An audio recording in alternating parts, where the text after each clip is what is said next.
قیامت کی علامات اور حالات۔ حدیث پاک رسول اللہ صلی اللہ علیہ وآلہ وسلم نے فرمایا، جب لوگ بیت المال کو اپنی ملک سمجھنے لگیں اور زکوٰۃ کو تاوان کی طرح مشکل سمجھیں، امانت کو غنیمت کا مال سمجھیں، مرد بیوی کی تابع داری اور ماں کی نافرمانی کرے، باپ کو غیر سمجھیں اور دوست کو اپنا سمجھیں، دین کا علم دنیا کمانے کے لیے حاصل کریں، حکمرانی اور حکومت ایسوں کو ملے جو سب سے زیادہ نکمے ہوں، یعنی بد ذات، لالچی اور بد اخلاق ہوں، اور جو جس کام کے لائق نہ ہو وہ کام ان کے سپرد ہوں۔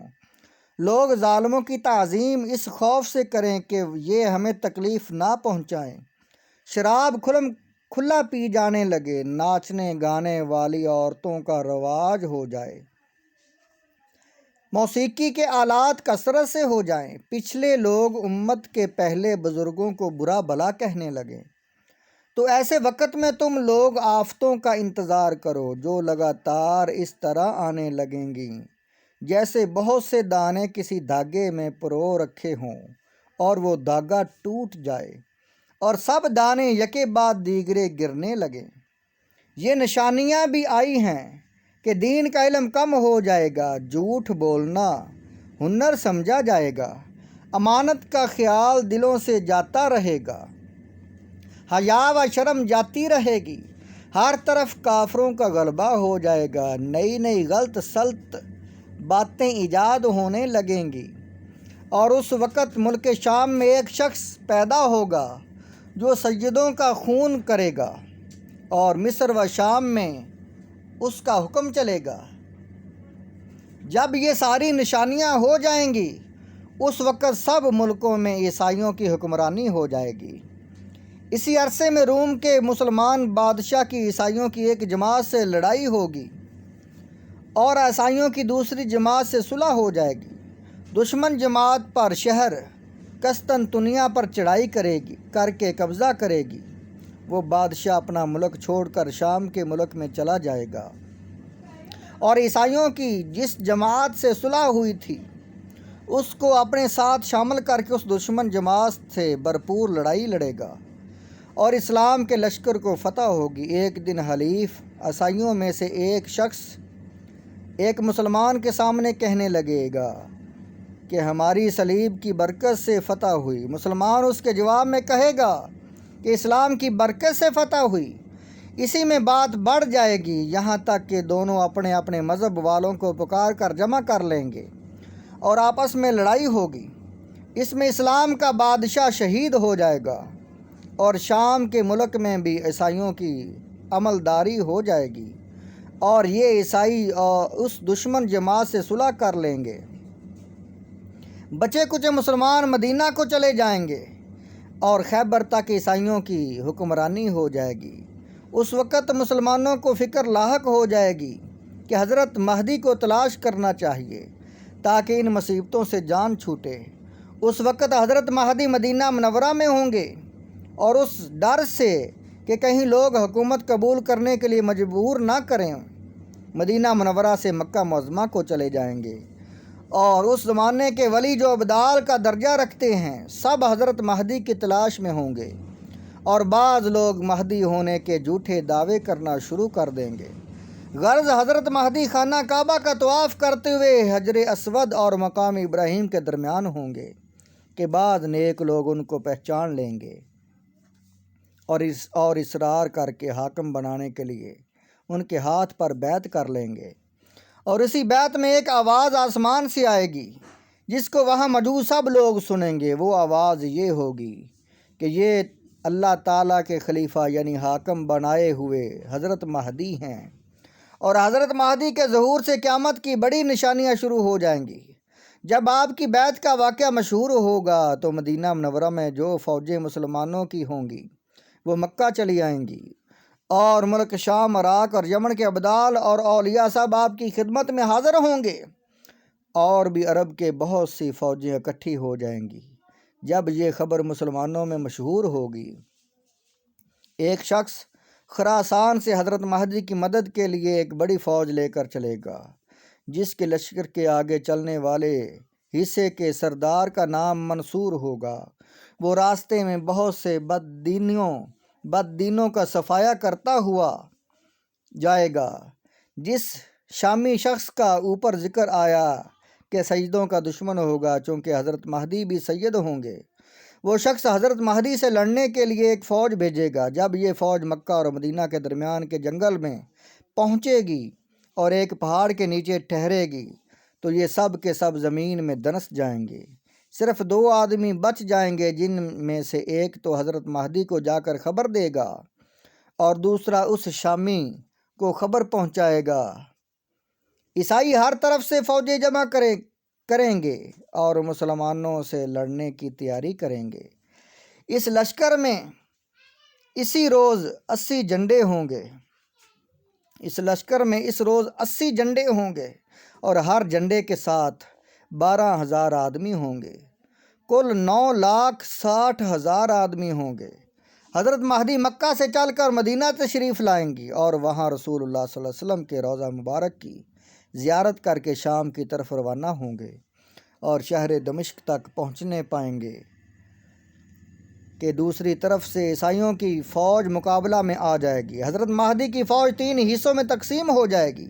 ایک حصہ تو بھاگ جائے گا، ایک حصہ شہید ہو جائے گا اور ایک حصے کو فتح ہوگی۔ اور اس شہادت اور فتح کا قصہ یہ ہوگا کہ حضرت مہدی عیسائیوں سے لڑنے کے لیے لشکر تیار کریں گے اور بہت سے مسلمان آپس میں قسم کھائیں گے کہ فتح کیے بغیر نہیں ہٹیں گے۔ پس اکثر مسلمان شہید ہو جائیں گے، صرف تھوڑے سے بچیں گے، جن کو لے کر حضرت اپنے لشکر میں چلے آئیں گے۔ اگلے دن پھر اسی طرح ہوگا کہ قسم کھا کر جائیں گے اور تھوڑے سے بچ کر آئیں گے۔ تیسرے دن بھی ایسا ہی ہوگا۔ آخر چوتھے دن یہ تھوڑے سے آدمی مقابلہ کریں گے اور اللہ تعالیٰ ان کو فتح دیں گے۔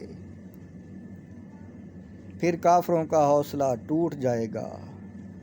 اس کے بعد حضرت مہدی ملک کا بندوبست شروع کریں گے اور ہر طرف فوجیں روانہ کریں گے اور خود ان سارے کاموں سے نبٹ کر قسطنطنیہ فتح کرنے کو چلیں گے۔ جب دریائے روم کے کنارے پر پہنچیں گے تو بنو اسحاق کے 70,000 آدمیوں کو کشتیوں پر سوار کر کے اس شہر کو فتح کرنے کے لیے بھیج دیں گے۔ جب یہ لوگ شہر کی فصیل کے مقابل پہنچیں گے تو اللہ اکبر اللہ اکبر بآواز بلند کہیں گے۔ اس نام کی برکت سے شہر کے سامنے کی دیوار گر پڑے گی اور مسلمان حملہ کر کے شہر کے اندر گھس جائیں گے اور کفار کو قتل کر دیں گے اور خوب عدل و انصاف سے ملک کا بندوبست کریں گے۔ حضرت مہدی سے جب بیعت ہوئی تھی اس وقت سے اس فتح تک 6 سال یا 7 سال کی مدت گزرے گی۔ حضرت یہاں کے بندوبست میں لگے ہوں گے کہ ایک جھوٹی خبر مشہور ہوگی کہ شام میں دجال آ گیا اور تمہارے خاندان میں فتنہ و فساد کر رہا ہے۔ اس خبر پر حضرت مہدی شام کی طرف سفر کریں گے اور تحقیق حال کے لیے 9 یا 5 سواروں کو آگے بھیج دیں گے۔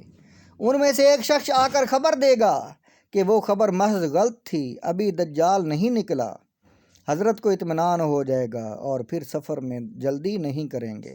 اطمینان کے ساتھ درمیان کے ملکوں کا بندوبست دیکھتے بالتے شام پہنچیں گے۔ وہاں پہنچ کر تھوڑے ہی دن گزریں گے کہ دجال بھی نکل آئے گا۔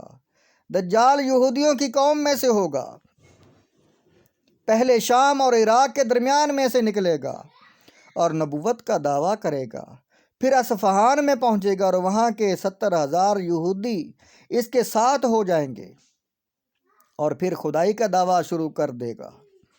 اسی طرح بہت سے ملکوں سے گزرتا ہوا یمن کی سرحد تک پہنچے گا اور ہر جگہ سے بہت سے بد دین ساتھ ہوتے جائیں گے، یہاں تک کہ مکہ معظمہ کے قریب آ کر ٹھہرے گا، لیکن فرشتوں کی حفاظت کی وجہ سے شہر کے اندر نہ جانے پائے گا۔ پھر وہاں سے مدینہ کا ارادہ کرے گا اور وہاں بھی فرشتوں کا پہرا ہوگا جس سے اندر نہ جانے پائے گا۔ اس عرصے میں مدینہ منورہ میں زلزلہ آئے گا اور جتنے آدمی دین میں سست اور کمزور ہوں گے سب زلزلہ سے ڈر کر مدینہ سے باہر نکل کھڑے ہوں گے اور دجال کے پھندے میں پھنس جائیں گے۔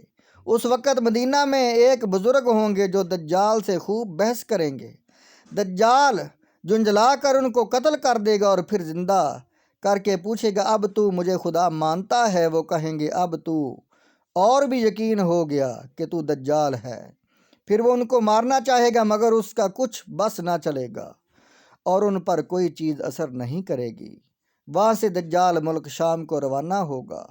جب دمشق کے قریب پہنچے گا تو حضرت مہدی وہاں پہلے سے پہنچ چکے ہوں گے اور لڑائی کی تیاری میں مشغول ہوں گے کہ عصر کا وقت آ جائے گا اور مؤذن اذان کہے گا، لوگ نماز کی تیاری میں ہوں گے کہ اچانک حضرت عیسیٰ علیہ السلام دو فرشتوں کے کندھوں پر ہاتھ رکھے ہوئے آسمان سے اترتے نظر آئیں گے اور جامع مسجد کی مشرقی مینار پر آگے ٹھہریں گے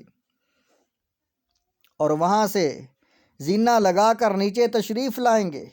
حضرت مہدی سب سے لڑائی کا انتظام ان کے سپرد کرنا چاہیں گے۔ وہ فرمائیں گے لڑائی کا انتظام آپ ہی کریں، میں صرف دجال کے قتل کے لیے آیا ہوں۔ جب صبح ہوگی حضرت مہدی لشکر کو آراستہ فرمائیں گے۔ حضرت عیسیٰ علیہ السلام ایک گھوڑا اور ایک نیزہ منگوا کر دجال کی طرف بڑھیں گے اور اہل اسلام دجال کے لشکر پر حملہ کریں گے اور بہت سخت لڑائی ہوگی۔ اس وقت حضرت عیسیٰ علیہ السلام کے سانس میں یہ تاثیر ہوگی کہ جہاں تک نگاہ جائے وہاں تک سانس پہنچ سکے گی اور جس کافر کو سانس کی ہوا لگا دیں گے وہ فوراً ہلاک ہو جائے گا۔ دجال حضرت عیسیٰ علیہ السلام کو دیکھ کر بھاگے گا۔ آپ اس کا پیچھا کریں گے یہاں تک کہ باب لد کے مقام پر پہنچ کر نیزے سے اس کا کام تمام کر دیں گے اور مسلمان دجال کے لشکر کو قتل کرنا شروع کریں گے۔